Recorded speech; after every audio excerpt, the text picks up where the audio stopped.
Cave exploration, or potholing as it has come to be known, is a relatively new sport. Perhaps it is the desire for solitude or the chance of making an unexpected discovery that lures people down to the depths of the earth. It is impossible to give a satisfactory explanation for a potholer's motives. For him, caves have the same peculiar fascination which high mountains have for the climber. They arouse instincts which can only be dimly understood. Exploring really deep caves is not a task for the Sunday afternoon rambler.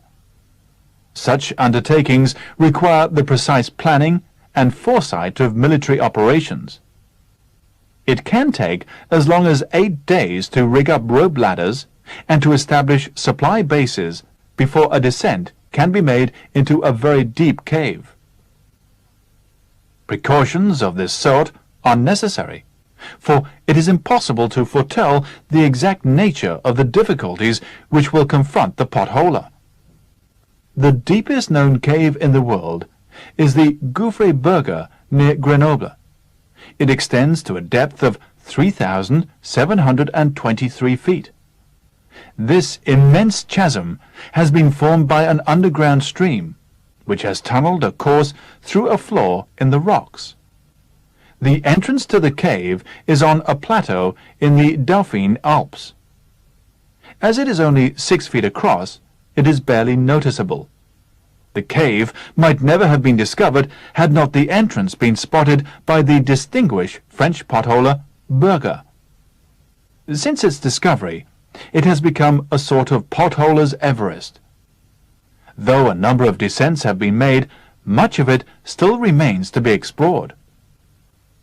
A team of potholers recently went down the Gouffre Berger.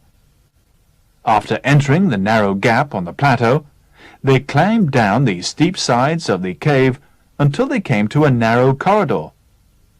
They had to edge their way along this, sometimes wading across shallow streams or swimming across deep pools.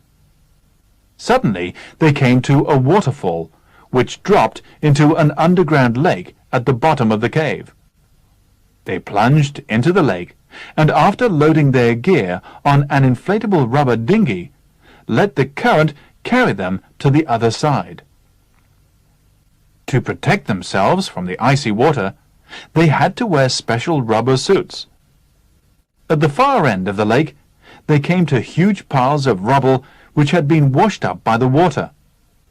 In this part of the cave, they could hear an insistent booming sound, which they found was caused by a small waterspout shooting down into a pool from the roof of the cave. Squeezing through a cleft in the rocks, the potholers arrived at an enormous cavern, the size of a huge concert hall. After switching on powerful arc lights, they saw great stalagmites, some of them over 40 feet high, rising up like tree trunks to meet the stalactites suspended from the roof.